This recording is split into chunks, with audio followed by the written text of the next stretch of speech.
Sentimos atração por pessoas parecidas com a gente? Naruhodo. Bem-vindo ao Naruhodo, podcast para quem tem fome de aprender. Eu sou Ken Fujioka. Eu sou o Altair de Souza. E hoje é dia de quê? Fúteis e úteis.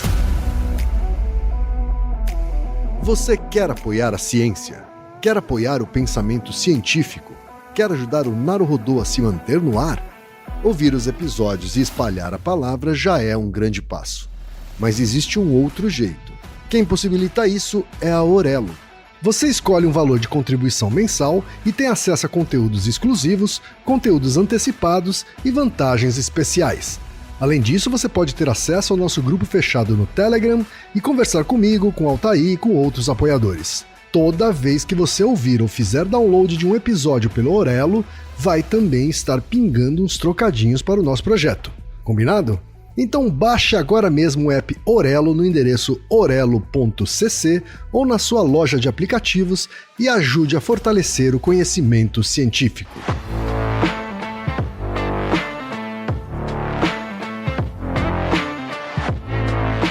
E chegamos ao momento Alura. Querido ouvinte, querido ouvinte. Você quer dar um verdadeiro mergulho no mundo da tecnologia? Migrar para uma nova carreira? Aprofundar-se nessa carreira? Então assine Alura agora mesmo.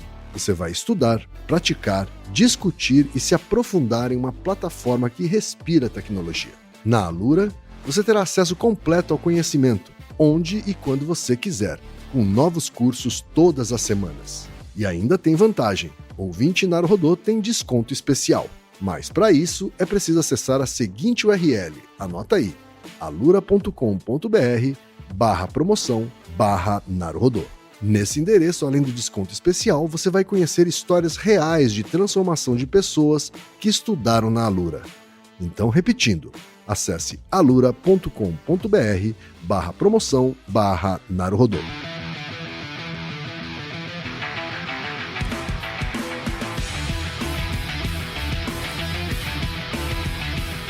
Altair, temos pergunta de uma ouvinte, Altair.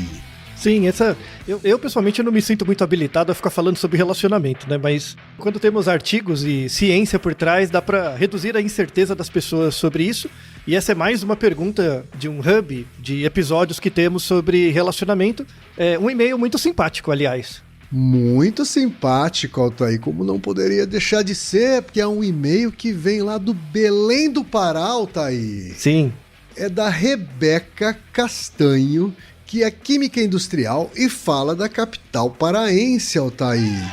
Ela diz o seguinte: minha dúvida é a seguinte, é verdade que procuramos parceiros românticos que pareçam conosco fisicamente? Apesar de ter uma brincadeira na internet chamada Siblings or Dating, em que temos que adivinhar se duas pessoas parecidas são um casal ou irmãos de maneira generalizada, vejo isso se tornar uma espécie de piada interna na comunidade LGBTQIA+. Por exemplo, alguns casais de rapazes ou moças são lidos por pessoas fora da comunidade como irmãos, não só por se parecerem fisicamente, mas também por uma certa espécie de apagamento de outras sexualidades.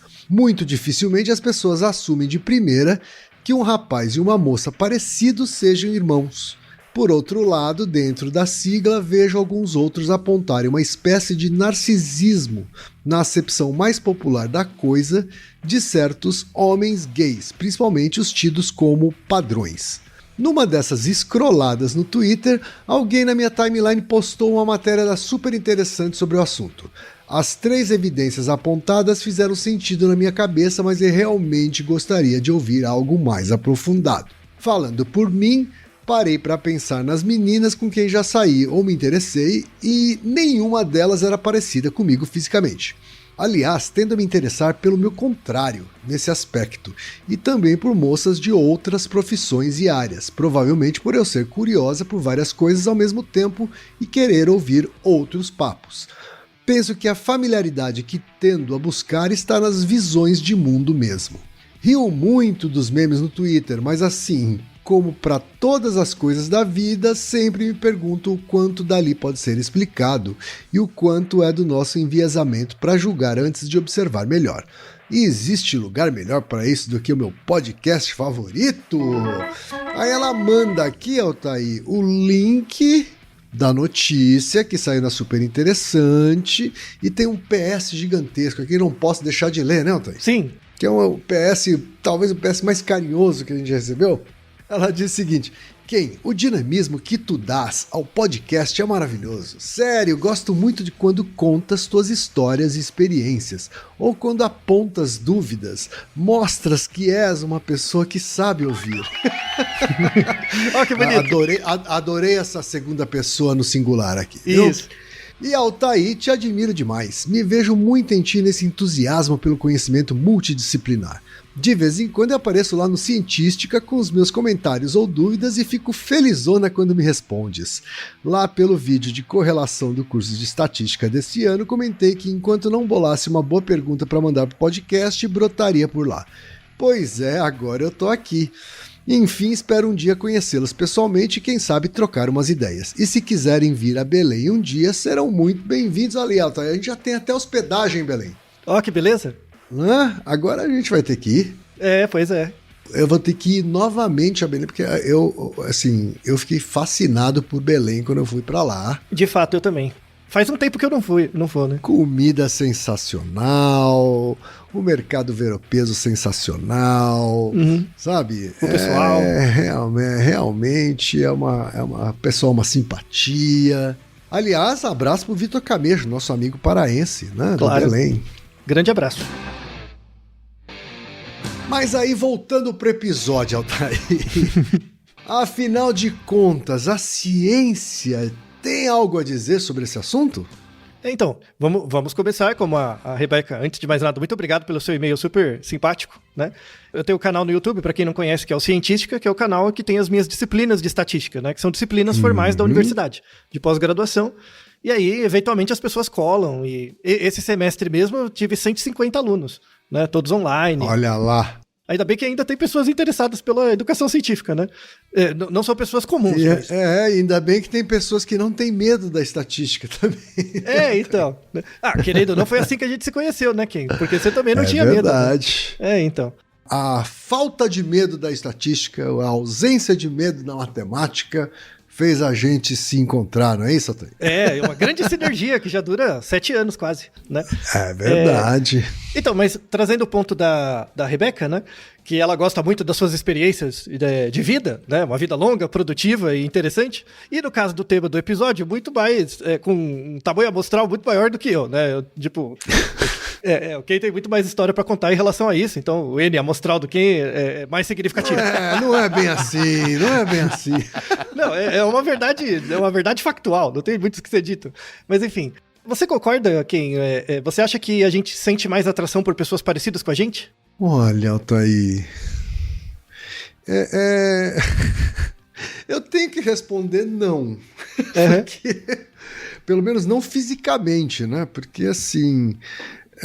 das minhas últimas relações, sejam relações mais relacionamentos de fato, né? Sejam coisas que foram mais fortuitas, foram mais frugais, casuais, assim, foram mais frugais. Por exemplo, nenhuma era asiática. Mas já teve na vida? Já tive, quando bem jovem. Quando bem jovem já tive. Então você acha que esse padrão vai mudando com a idade? Eu diria que com a idade e com a cabeça aberta a culturas diferentes, a pessoas diferentes, né?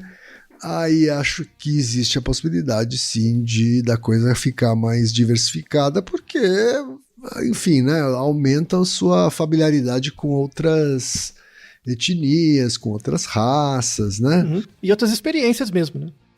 Quando eu era mais jovem, acho que eu convivia bastante com pessoas asiáticas, então acabava ficando com garotas asiáticas, né? Mas isso foi na adolescência, sabe? Na vida adulta, aí a coisa mudou bastante. Aumentou a variabilidade. Sem dúvida, sem dúvida. E hoje eu sou, enfim, casado com uma mulher parda, descendente de indígenas, né? Então, realmente é bem diferente do fenótipo com quem eu convivi enquanto eu era mais jovem. E se você não pensar em atributos físicos, pensa em traços de comportamento, personalidade, o que quer que seja. Isso também teve essa variação? Hoje em dia, assim, apesar da pessoa fenotipicamente ser diferente, certas características de temperamento e personalidade são parecidas? Difícil padronizar, viu? Mas eu vou falar da minha relação atual, do meu relacionamento atual. A gente tem muita sobreposição de valores, mas algumas coisas comportamentais nas quais a gente é quase que oposto. De manias, você fala, né? Isso, de manias, de comportamento mesmo, sim, sabe? Eu sou uma pessoa muito controladora, né? Gosto de previsibilidade, né? Enquanto que a Fernanda, ela deixa a vida me levar, sabe assim? Deixa o fluxo vir. Sim, as energias vão se alinhar a alguma coisa, né? Isso dava um comichão louco. Eu te entendo. Isso. Eu te entendo. Eu sei que o Reginaldo entende a gente também, né? Acho que é por isso que a gente tem uma sinergia própria, né? Dos seres noiados, né? Bom, esse episódio ele vai tratar... dá pra ver que é uma coisa que tem vários níveis, sabe? Tem vários graus de... a resposta ela não é tão simples, como basicamente em todo episódio, né?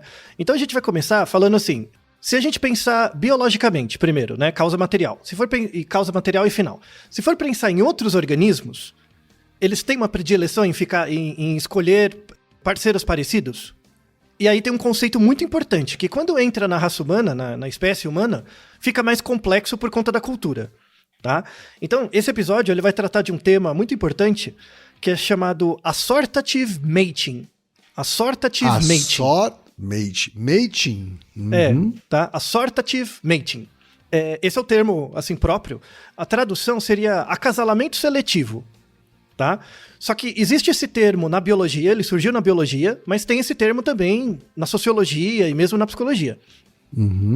O assortative mating é a tendência dos organismos em escolher parceiros mais similares ou menos similares em certas características fenotípicas, né, mudando as probabilidades de escolha de forma que elas se tornam diferentes do acaso. E aí a gente tem dois tipos de assortative mating. Tem o assortative positivo, né, que eu busco um parceiro que é parecido comigo em alguma coisa, é o positivo, e o assortative negativo, que é quando ele tem que ser muito diferente.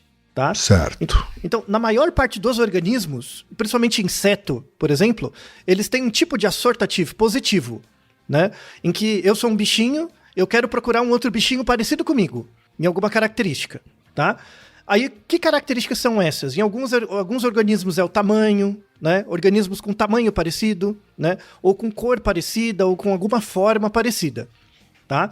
Em organismos que você tem muito dimorfismo sexual, que o macho é muito diferente da fêmea, o assortative pode ficar negativo, né?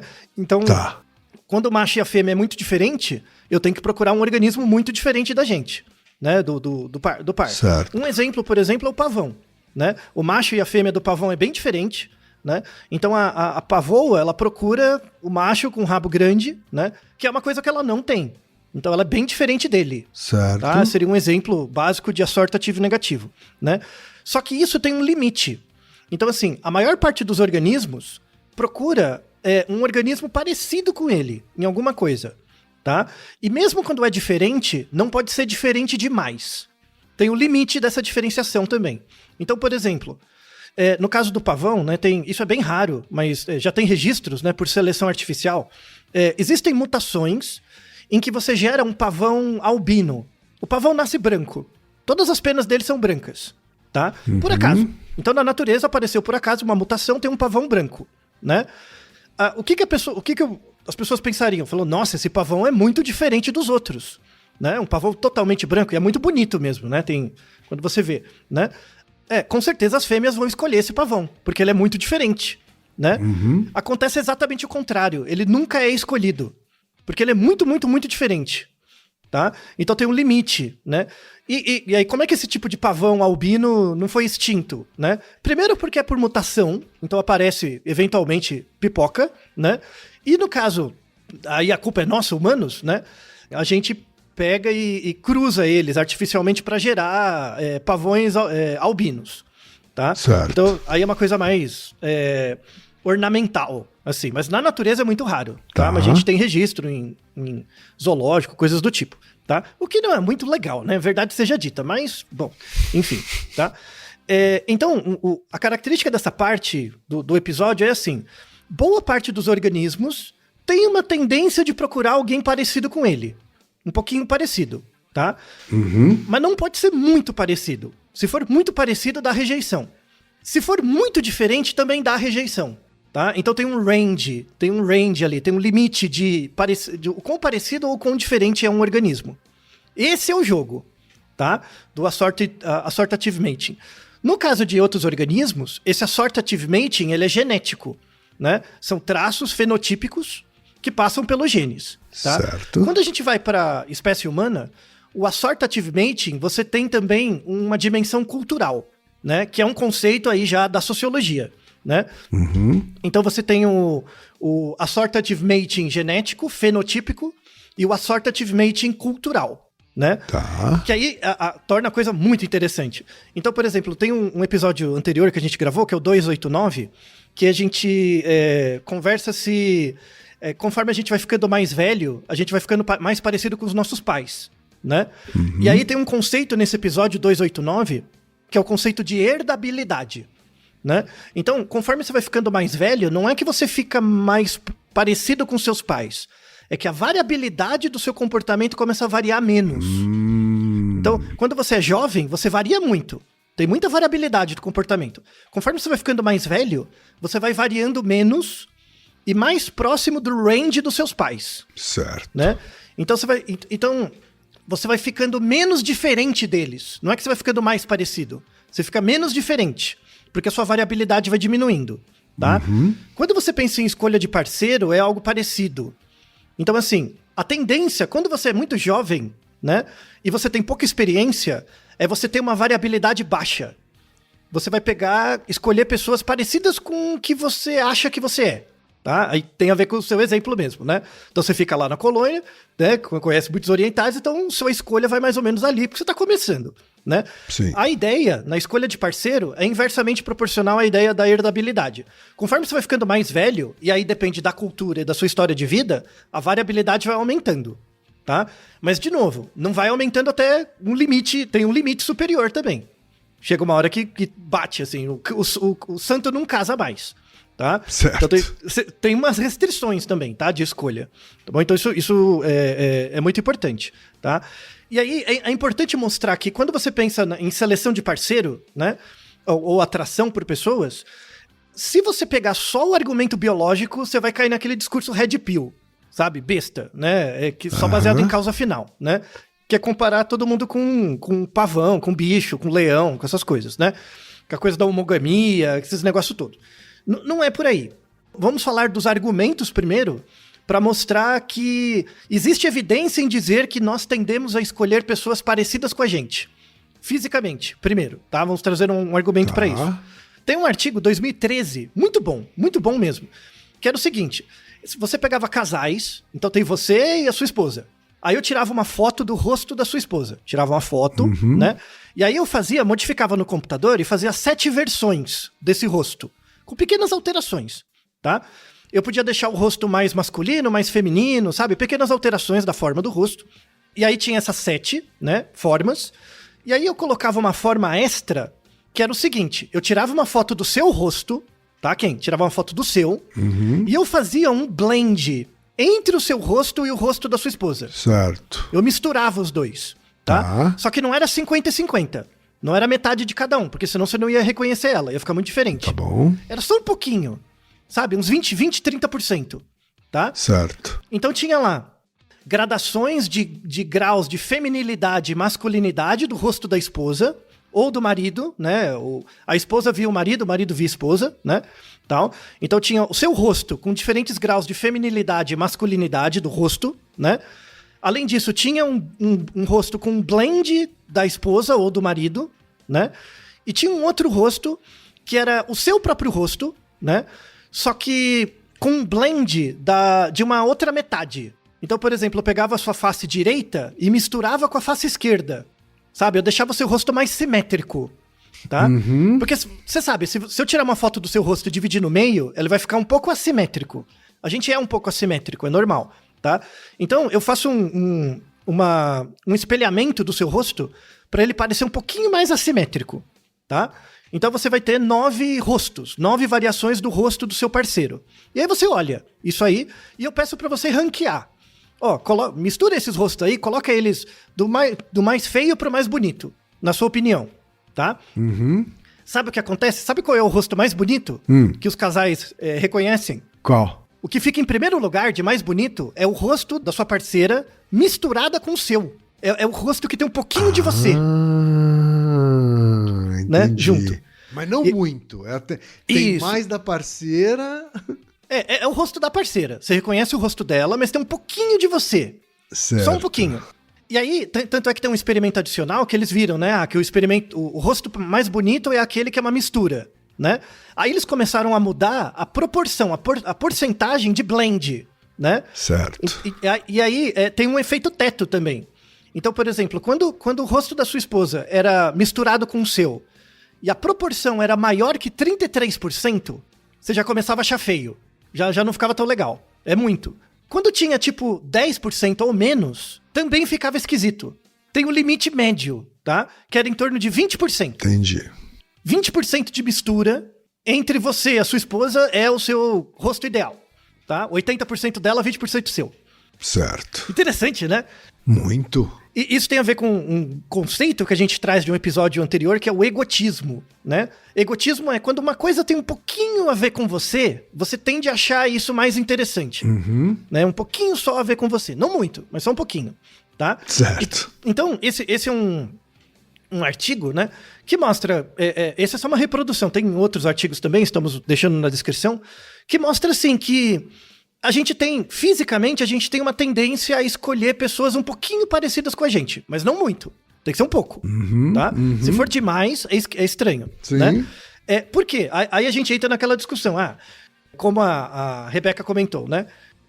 Tem principalmente em casais homossexuais, tem essa coisa, né? De, você vê 2 caras ou 2 moças, eles são meio parecidos, então parece que são parentes, né? Então você não diria que é namorado, né? Quando você vê um casal hétero, né? Você tende a achar que eles são um casal e é mais difícil achar que são parentes. Sim, né? sim. Isso tem a ver com a nossa expectativa também, né? Tem a ver com uma questão de expectativa. E tem a ver também com a ideia do tabu do incesto também. Tem um trabalho fantástico, antropológico, histórico, assim. Bom, você lembra a Rússia, né, Kim? Sim. Antes da Revolução Russa, tinha o período dos czares, né, na Rússia, que eram a família real da Rússia e toda aquela coisa lá, né? Sim. E todos os estados, né, os países ali próximo da Rússia e tal, todas as famílias reais meio que conversavam, né, se conheciam e eventualmente trocavam esposas, né, e maridos, tá? Tinha lá para manter a soberania e o domínio, eles faziam casamentos entre as famílias, né? E aí tem um estudo muito interessante que da família do último czar russo tinha uma certa doença que era muito comum nessa família, né? Que era um tipo de hemofilia, né? Teve até um caso, né, de um filho, né, do último czar da Rússia, que é criança, 2, 3 anos, ele acabou falecendo porque ele sofreu uma queda e por conta da hemofilia ele não conseguia coagular o próprio sangue, morreu de hemorragia. Com um acidente meio simples, né? E aí, assim, a história é muito triste, enfim, né? Quando teve a Revolução Russa, toda a família dos czares foi morta, né? Mas ficou os registros ali biológicos. E aí se mapeou a família e verificou que a prevalência dessa hemofilia era muito grande, né? Mas por quê? Aí vai falar, é porque tinha casamento entre primo, entre irmão. Não era. Não era. Não tinha. O que acontecia? Como as famílias, né, reais eram muito homogêneas por centenas de anos, né? Sim. O grau de herdabilidade genético passou a ser grande o suficiente para dar ruim. Entende? Então você não precisava ser casado com seu primo ou sua prima. Só você tá meio que limitado a um ecossistema ali. Um ecossistema social, né? Um ecossistema social, né? Que eles chamam isso de efeito da dinastia. né? É um efeito de dinastia. Então, que o assortative mating, né? O acasalamento seletivo, era por um critério social, que era você pertencer à família de tal. Aham. E aí, isso assim, no começo era bem visto, né? Mas a partir de um certo grau de interação, quando ele passa a ser geneticamente muito grande, começa a gerar problemas sistemáticos. Claro. Familiares. Faz sentido. Então tem esse movimento, assim, de você procurar alguém parecido, mas não demais, né? E ao mesmo tempo procurar alguém diferente, mas não demais. Então existe essa força para os dois lados, né? Existe a força para procurar características parecidas e características diferentes, né? Só que, quando a gente, no caso do humano, quando a gente faz seleção de parceiro, a gente faz em 2 níveis, né? No nível biológico, né, formal, assim, aparência mesmo, e no nível social, né? Então, diferente de outras espécies, a gente tem o assortative mating dos 2 níveis, do nível biológico e do nível social. E tem interação Certo. dos dois. Da interação, né? Então, às vezes, você pode ficar com um cara meio mal ajambrado, assim, né? Do ponto de vista biológico, você acha que não encaixa muito bem, mas do ponto de vista social, encaixa. E vice-versa, né? Tem a pessoa ali que socialmente não encaixa muito bem, mas do ponto de vista físico, encaixa. Certo. Né? Então, no caso humano, se você não quebrar a barreira entre biologia e sociedade, você vai virar red pill mesmo. Tá? Vai cair nesses discursos tapados e generalizadores. Não tem jeito, tá? E tem que colocar também a dimensão histórica, cultural, social mesmo, que é muito importante, tá? Tá. Tem um outro artigo de 2014, né? Esse artigo é fantástico. É um estudo enorme que eles pegaram 862 pares casados, Tá. né? Heterossexuais, né? Nesse caso, né? 860 casais, né? E aí você mede os SNPs deles. SNPs são polimorfismos de nucleotídeos únicos. Polimorfismos de nucleotídeo único, tá? Isso Você mede é uma... O que é que mede isso, assim? É um aparelho muito sofisticado, assim? Não, você faz um sequenciamento genético. Tá, então a gente tá falando de pesquisa genética, então. Genética mesmo. Então, o DNA não são as letrinhas? Sim. Né? Então, você pega as letrinhas e vê quantas translocações, quantas trocas de letra você tem, por acaso, que não alteram a função. Então, assim, você não tem nenhum problema físico, né, nada, mas você tem certas trocas de letrinhas dentro do código genético, tá? Certo. E aí eu pego, por exemplo, quantas trocas você tem e quantas trocas seu parceiro tem, né? Tá bom. E aí eles verificaram que a similaridade, o número de trocas que você e a sua parceira têm, é mais similar do que se você pegar um homem e uma mulher aleatoriamente na população, tá? Essa é a ideia. Uau. Então, se você pega um casal casado, eles têm uma similaridade genética maior do que se você pegar um homem e uma mulher aleatoriamente na população e comparar, tá? Certo. E aí, o achado desse trabalho, e aí tem uma questão de direcionalidade, que é pra tomar cuidado, que é assim, se você é casado com uma pessoa, você tende a ter uma similaridade genética com essa pessoa maior do que se fossem 2 pessoas aleatórias. Tá. O contrário não é verdade.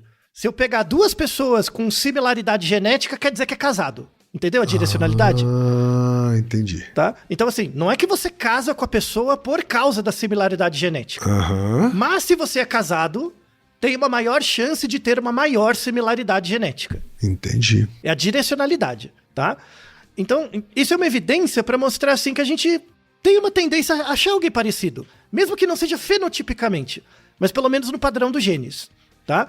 Então, isso é um indício de assortative positivo, né? A gente tende a procurar alguém com genes mais ou menos parecidos, com a estrutura genética parecida. E eu imagino que isso é feito de maneira inconsciente. Completamente. Não, completamente. Você nem sabe, né? Você nem sabe, tá? De novo, tem níveis de seleção, tá? Então, por exemplo, se você pega estruturas sociais, pega renda, né? Divide por faixa de renda a população, é que isso tem trabalhos em nações mais homogêneas, né? Então tem muitos trabalhos de mapeamento genético, por exemplo, Noruega, Finlândia e tal, e tem menos em países onde tem uma maior variabilidade cultural.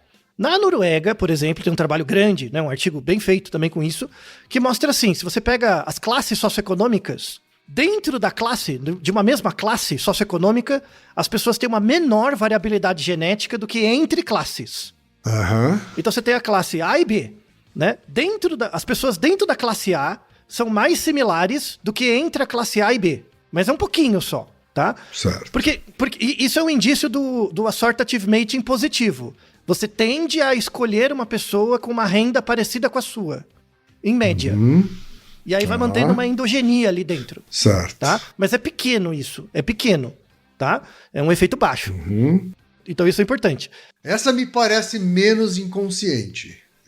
Mas é completamente menos, mesmo. Por quê? Porque o que você está selecionando no parceiro é o status social dele, não o gene. Sim. Né? Por selecionar o status social, você acaba selecionando o gene. Porque isso não é só na sua geração, são várias gerações. Claro. Aí tem estudos mais modernos interessantíssimos estudando essa relação, tá? Porque tem uma evidência histórica por cima. Mas existe algum caso de assortative mating negativo pra gente? Ou seja, existe algum traço que a gente procura diferente nos outros, né? No parceiro? Tem, tá? Uma das coisas, mas aí o efeito é baixo, também é pequeno, é cheiro. A gente tem o Naruhodo 75, que fala sobre cheiros, né? E nesse episódio a gente traz uma evidência, que tem um artigo mais moderno que reavalia isso também, que você tende a procurar, assim, eu sei que é uma pergunta idiota, mas, por exemplo, mas sua esposa tem o mesmo cheiro que o seu? Eu acho que não, mas o cheiro dela não é agradável pra mim. Isso, bom, isso. Então, não é porque o cheiro é igual que é bom ou ruim. Sim. Mas quando é diferente, costuma ser bom, tá? Essa é a ideia. Né? Certo. No caso dos humanos, o efeito do cheiro, né, na seleção de parceiro é muito baixo. Porque você toma banho, porque tem perfume, porque tem um monte de coisa, tá? Mas o efeito é pequeno. Mas existe uma predileção por cheiros diferentes do seu. E o cheiro, em especial, ele é muito relacionado com o padrão imunológico, do seu sistema imunológico, seu sistema HLA. Então, o seu sistema imunológico, ele tem tipo uma impressão digital, né, do seu sistema imunológico, é o seu cheiro. E aí existe um pequeno efeito de que a gente tende a procurar pessoas com cheiro um pouco parecido, um pouco diferente do nosso. Então, quando você pensa em características físicas, você vai tender a achar bonito uma pessoa que tem traços seus. De novo, não é que ela é parecida com você, mas ela tem algumas coisinhas similares com você. Então, isso é o assortative positivo. Quando você pensa no cheiro, tem que ser um pouco diferente. É o assortative negativo. Mas, de novo, quando você pensa em você como indivíduo, é uma mistura de tudo isso. Então a coisa vai ficando mais complicada, tá? Não dá pra ficar batendo um martelo e entrar nesses discursos de TikTok que você escolhe pelo cheiro e acabou. Não é só isso, tá? Tem vários níveis. E aí, entrando nessa questão interessante social agora. Aí é tudo artigo 2023, foi por isso que o episódio saiu agora. Certo. Tem um artigo de uma revista de economia, fantástico, 2023, que eles fizeram uma coorte em que eles seguiram famílias por 50 anos. 50 anos, tá? É uma coorte longa e tal, né? E aí, o que eles verificaram? Eles verificaram o padrão de seleção, né, de parceiro, que é o assortative mating, ao longo das gerações, ao longo do tempo, né? E esse padrão parece que foi mudando um pouco, tá? A ideia é o seguinte, se você pega 50 anos atrás, pensa os seus pais, ou seus avós, tá? Tá. Uma tendência média populacional, aí por isso que é um estudo de economia, né? Porque ele fala de tendências gerais, tá? Não vale para indivíduos. 50 anos atrás, a maior parte das famílias passava por uma certa penúria econômica. Em geral, por causa da guerra, né? Da Segunda Guerra, alguma coisa do tipo. Ou de algum evento. Quando você pega, por exemplo, a classe média de 50 anos atrás e pega os filhos dessas pessoas, os filhos, em geral, tiveram acesso a uma educação um pouco melhor e melhoraram um pouquinho de renda. Tá bom. Por exemplo, pega as pessoas que nasceram nos anos 50 e os filhos dessas pessoas. Os filhos, em geral, tiveram uma renda um pouquinho melhor e uma educação um pouquinho melhor, né? Sim. Aí, os filhos dessas pessoas que nasceram depois, anos 2000, por exemplo, tiveram uma melhoria econômica e educacional, mas menor. É um pouco menor, tá? Uhum. O gap dos anos 50 para os 80 é maior que dos anos 80 para os anos 2000. E dos anos 2000 para agora tá menor ainda, tá? Então, o que ele mostra nesse artigo? Que nos anos 50, a geração dos anos 50 tendia a escolher pessoas mais diferentes deles, né? Tendiam a escolher pessoas mais diferentes. Só que conforme foi passando a geração, o assortative foi aumentando, foi escolhendo pessoas mais parecidas ao longo das gerações. Agora, como a gente está chegando num platô de renda Tá aumentando o assortativo negativo. Então, assim, 50 anos atrás você tinha uma maior dificuldade econômica, né? E aí existia uma pressão para variabilidade. Então, as pessoas procuravam parceiros diferentes. Certo. Né? Seja do ponto de vista educacional ou de renda. Que é quando tinha aqueles casamentos de uma família pobre com uma família de um coronel, assim. Pode ser, por exemplo, né? Ou até menos. Até uma diferença, tipo, um funcionário público com uma pessoa que trabalhava com serviços, com vendas. Tá bom. Por exemplo, já é um nível menor. Tá? Alguém com uma renda mais estável e alguém com uma renda mais instável, né? Ok. Então, 50 anos atrás tinha uma maior variabilidade. Conforme foi passando as gerações, a renda foi ficando um pouco mais estável e a educação foi aumentando. E aí começou a aumentar o quê? A endogenia. Você começou a escolher pessoas mais parecidas com você. Certo. Né? Agora que a renda está mais estável ainda, tá surgindo uma pressão para variar de novo. Né? Tá tendo uma pressão para variação. Né? Então a tendência agora, e esse artigo é fantástico, em 2023, que a tendência agora é aumentar a variabilidade, né? Aumentar a inclusão, variabilidade, você pegar pessoas diferentes e por aí vai, né? Então, não é só uma coisa ligada, que aí é o que esse artigo de economia defende, né? Que não é só uma coisa ligada aos direitos civis. Tem uma certa tendência mesmo estrutural mesmo, sabe? Histórica, em que você tem uma redução da desigualdade. As pessoas tendem a ficar endogênicas, escolherem pessoas parecidas com elas, só que se todo mundo ficar parecido, acaba a variabilidade, certo? Sim. Biologicamente isso não é adaptativo, porque a pressão seletiva é para variabilidade. E aí vai começar a gerar pressão para gerar pessoas diferentes. E aí gera padrões de escolha diferentes também. Olha que interessante. Certo. Né? Muito. E aí esse argumento que vem da biologia conversa muito com o argumento de um episódio anterior que a gente gravou sobre comidas reimosas, que eu trago no final do episódio o argumento do Lévi-Strauss da antropologia, que ele fala que os ciclos antropológicos têm duas fases, né? Tem uma fase em que a pressão da cultura é para homogeneizar. Quando as coisas ficam homogêneas, vai surgir um conflito para separar, né? Para gerar heterogeneidade. Certo. E esse é o ciclo das culturas, né? O ciclo estrutural das culturas é ter uma quebra, um rompimento, gera heterogeneidade, vai gerar uma reestruturação dos discursos, uma deriva dos discursos, para começar a tender a ter homogeneidade de novo, para ter um novo conflito e uma nova quebra. Isso é esperado, é cíclico, né? Entendi. E isso é uma coisa que em outros organismos a gente não acha. É uma coisa do humano, né? A nossa tendência a gostar de coisas parecidas com a gente e a partir de um certo... Depois ter um pulo de geração. Nesse pulo de geração, a próxima geração pega alguém muito diferente, depois vai ter uma pressão de novo para juntar. Esse fenômeno de assortative variacional ao longo das gerações parece que é um fenômeno unicamente humano e parece que é a interação entre biologia e cultura que gera isso. Interessantíssimo. É algo interessantíssimo, fantástico, tá? E aí tem um outro artigo de 2023 que é sobre imigração. Aí diz respeito a você, Kim, né? Você vai lembrar de casos assim, aí você me fala, tá? Tem um estudo muito interessante aí no caso dos Estados Unidos, de imigração asiática, né, para os Estados Unidos, né? E aí o grau de assortative baiting, ou seja, o quão similar ou diferente é o seu parceiro, quando você é um imigrante, é um problema, né? É complicado. Então, imagina que você veio do Japão para os Estados Unidos, o inglês não é a sua primeira língua, né? É complicado, tá? Bem complicado. Então, no momento de você escolher um parceiro, você vai ter um problema de proficiência da língua, tem o problema de residência, né? Do local mesmo, e tem um problema educacional também, né? De educação, de escolaridade às vezes, né? De adaptação da escolaridade onde você está. Sim, né? sim. E aí, o que aparece, né? Dessa questão de assimilação cultural? Que quando você está na primeira geração, você é um migrante. Em geral, você vai buscar alguém parecido com você, né? Por razões óbvias, né? Acho que é razoável. A segunda geração, que é o seu filho, em geral, né? Aí é um artigo grande também, tem bastante... um N bem grande. Eles colocaram que na primeira geração de imigrantes asiáticos, mais ou menos 9% deles, 9%, busca um casamento interracial. Na primeira geração, tá?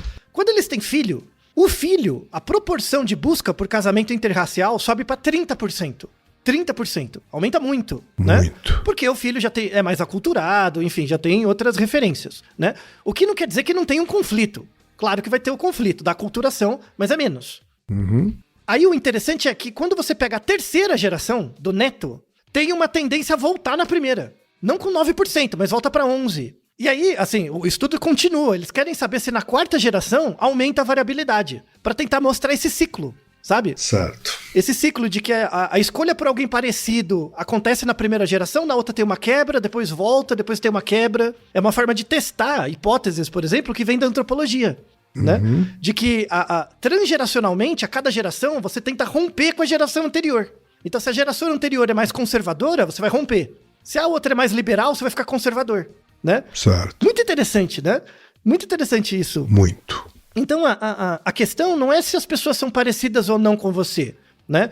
Tem a ver com o grupo, em que momento histórico que você tá, se existe uma tendência social a uma busca por alguém mais parecido ou mais diferente, o quão você se sente representado nesse discurso social, e é uma questão também, entre aspas, de um pouco de sorte, né? Tem a ver com as pessoas que encontram com você e que você encontra. Então é uma junção entre uma variabilidade, um acaso individual, com uma conjuntura ambiental, estrutural, histórica, né? Que modela isso. Por isso que a coisa é muito mais complicada do que parece, tá? Não é interessante? Né? Muito. Você vê que dá pra juntar, né? Todas as áreas, gera um cenário complexo. Sim, e várias coisas que eu não fazia ideia. Pois é.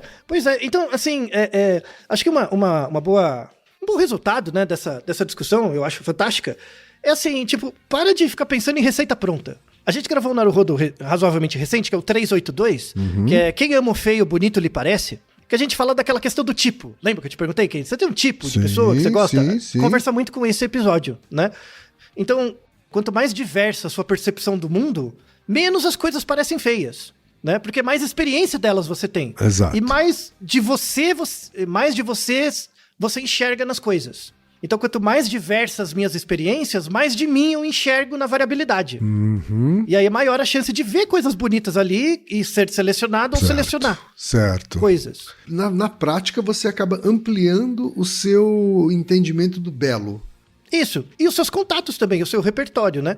Então você aumenta a chance de escolher e ser escolhido também, certo. Né? Porque você não escolhe sozinho, né? Tem uma dinâmica ali, tá? Mas, ao mesmo tempo, existem certas coisas que a gente tende a buscar no parceiro de forma parecida com a gente. Então, tudo bem. Tem pessoas que são muito parecidas, parecem parentes, tem pessoas que são muito diferentes. Quando você olha esses casos, é esperado. Sim. Mas, assim, os artigos mostram assim, no final, se for tirar lá, 9 fora, pensando populacionalmente, o que a gente busca mais? Alguém parecido ou alguém diferente? Em média. O que os trabalhos mostram é que é alguém parecido, mas o fisicamente conta menos. Quem, por exemplo, se você for escolher uma moça, se a moça é bonita, tanto faz, tá? É uma coisa assim, se você acha a pessoa bonita, não importa ser parecido ou diferente, tá? Mas que características que você tende a escolher para ser mais parecido com você? Características de personalidade, um jeito, não precisa ser tudo, mas algum traço de personalidade tem que ter parecido. Alguma coisa. Certo. Educação, grau de escolaridade, é uma coisa que a gente tende a escolher parecido, tá? Porque tem a ver com os conteúdos que você conhece, com a conversa, coisas do tipo, né? Grau de escolaridade, tá? E valores, ou religião, pra quem tem. Né? Aí tem essa coisa de valor, aí pode ser um valor político, um valor social ou um valor religioso. Certo. Por mais que a gente tenda a ser descolado, esses 4 pontos a gente tende a buscar no final, quando você pensa em longo prazo, alguém pra casar, tal, tende a buscar um pouquinho parecido, tá? Algum traço de personalidade, educação, noção de valor social e religião. É possível você casar com alguém que tem um valor social totalmente diferente do seu? É possível. Pode ser que as outras coisas compensem, tá? Mas aí vai da dinâmica individual. Né? Vai de como funciona a dinâmica individual. Em média é mais difícil. Escolaridade também. Não é o mesmo curso, sabe? Mas mais ou menos o mesmo grau, assim, um pouco. Tá? É algo que ajuda. Tá bom. E claro que aqui eu tô falando de um ponto de vista populacional. Com certeza tem N exceções. Tá? Mais para fechar o episódio de hoje, tem uma coisa interessante, né? Que parece que por essa tendência sociológica, a geração atual tem uma tendência maior a buscar pessoas diferentes. Essa geração atual. Por quê? Porque a geração anterior buscava pessoas mais parecidas. Então tem um conflito geracional. Quem é dos anos 80 e 90 vai tender a casar com alguém parecido em mais coisas. Quem é dos anos 2000 pra frente vai tentar procurar os bichos grilo mais diferentes. tá? Então, isso tem uma questão social mesmo. Tem uma questão estrutural mesmo. E parece que a causa por trás disso é a redução da desigualdade. Então você tem uma geração de pessoas que tinham uma dificuldade econômica maior, os filhos dessas pessoas puderam se escolarizar mais e ter uma renda melhor. Isso é bom, por um lado. Qual que é a desvantagem? Ficaram mais homogêneos. Ficaram mais iguais, né? Porque você passou pela mesma escolarização e a mesma renda. Certo. Né? Ficaram mais iguais. Começaram a selecionar pessoas parecidas, porque era quem estava do seu lado, né? Claro. O que vai acontecer na próxima geração? Você tem uma piora, isso a partir de 2010. Você tem uma piora econômica, uma maior variabilidade, as pessoas vão começar a escolher de forma mais variável. E aí, assim, isso é totalmente especulativo ainda, né? Mas tem um trabalho também, em 2023, que associa isso com probabilidade de guerra. Probabilidade de ter conflito, né? Conflitos globais. Então, mas isso é bem especulativo. É interessante, é uma hipótese interessante. Mas é um chute que eu daria também. Eu quase chuto grandes crises econômicas internacionais. Assim, Isso. sabe? Sim. Que acaba gerando, assim como a guerra, né? Acaba gerando menos crescimento econômico, né? Isso. Desemprego, etc.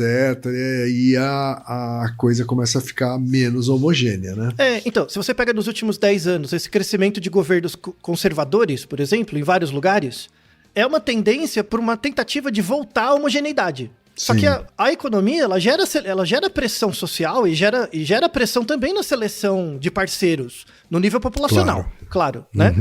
E a gente já sabe muito bem, a gente já até viu em outros episódios que existe uma tendência a ter uma crise maior de empregos. Sim.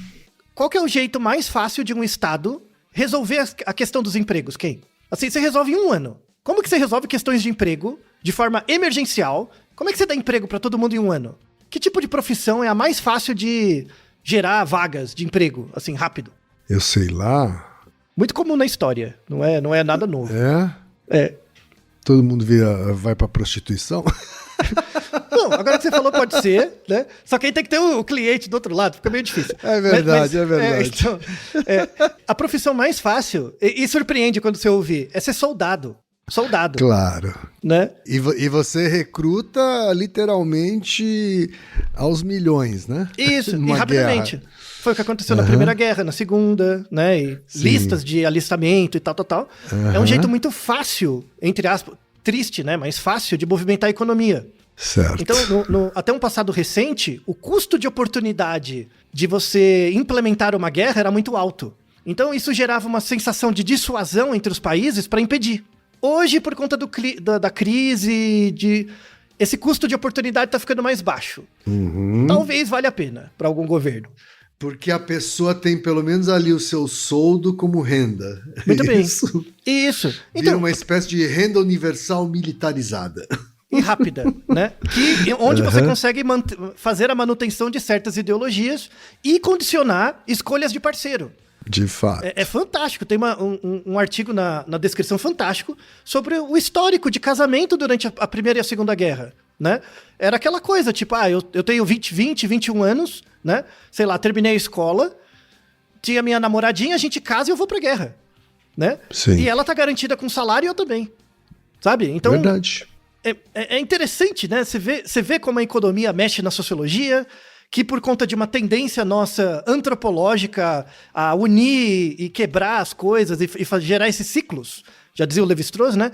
Tudo isso se encaixa, né? Eu tenho certeza que a Rebeca não chegaria desse ponto não imaginaria que a gente chegaria na guerra a partir da seleção de parceiros, né? Não é? Mas tem a ver. Assim, a seleção de parceiros é algo fascinante, algo interessante e tal. Sim. A ideia não é explicar mais ou menos o seu comportamento, tá? Mas perceber que essa dinâmica é complexa. No caso dos humanos, né? A dinâmica é complexa. A economia influencia a sociologia, que influencia a percepção, né? As ideologias que as pessoas transformam em discurso, né? E aí, e um outro ponto importante é que existe essa tendência a homogeneizar, e quando a sociedade fica mais homogênea, a economia melhora. Só que quando ela melhora, ela vai cada vez melhorar, mas satura, vai surgir uma tendência a uma polarização, isso gera uma quebra, gera uma piora da economia, uma variação das escolhas, E depois da guerra ou do conflito vai ter uma tendência a homogeneizar de novo. Certo. Isso é esperado. Esses ciclos A acontecem. estabilidade econômica leva para homogeneização, é isso? E a homogeneização leva para o conflito. Por quê? Porque a nossa sociedade é estruturada em função do consumo, que é estruturada em função da competição. Claro, então a homogeneização não interessa para o sistema, né? Isso torna o custo de atividades que visam a dissolução do Estado, ou pelo menos a quebra das relações de Estado, o custo começa a ficar baixo. E se tem uma sociedade muito homogênea, né, Altair? Como é que fica a questão do status, né? Muito bem, muito bem. Então, que critérios você usa para selecionar a pessoa que você gosta ou não? Se todo mundo é parecido? Onde está o rabo do pavão se todos os pavões são iguais, não é verdade? Sim, verdade. Tá vendo? A gente é um bicho besta pra um cacete, né, Ken? É para isso que a gente usa nosso telencéfalo altamente desenvolvido. Isso, e o polegar opositor. E o polegar opositor, exatamente. Isso. Como é que chamava? Ilha das Flores, né? Era Ilha das Flores. Ilha das né? Flores, sensacional Ilha das Flores. Isso. Fica uma ótima recomendação para encerrar esse episódio, esse documentário. Vou deixar na descrição, né, nos links. É verdade. Ilha das Flores. É um ótimo... Ele é muito bom, um documentário muito bom sobre desigualdade. Né? Recomendo demais. E é um documentário que foi feito na época dos computadores de 8 bits, né, Altair? Anos 80. Sim. Ganhou prêmio. Quem não conhece. Sim, não, muito por bom, favor. muito bom. Quem não conhece é obrigatório, viu? Obrigatório. Ele tá por aí, deve ter versão no YouTube, deve ter versão em alta resolução no streaming, né? Na Globoplay, provavelmente. Enfim, procure saber. Isso, procure e não deixe de ver, sobretudo quem é mais jovem, né? Então, para encerrar, espero que a Rebeca tenha gostado, né, do episódio. A gente fez uma discussão mais aprofundada, espero que ela tenha aproveitado e tenha feito jus ao quão simpático foi o e-mail dela. E também espero que você tenha gostado, Kay. Eu adorei, mas eu sabia que ia adorar isso daí. Esse tema eu sabia já que ia adorar, mas espero que a Rebeca, nossa ouvinte, tenha adorado, nossa paraense, muito bem, né? Nossa futura anfitriã. Isso. Tá certo então, tá aí. E Naruhodô, ilustríssimo ouvinte.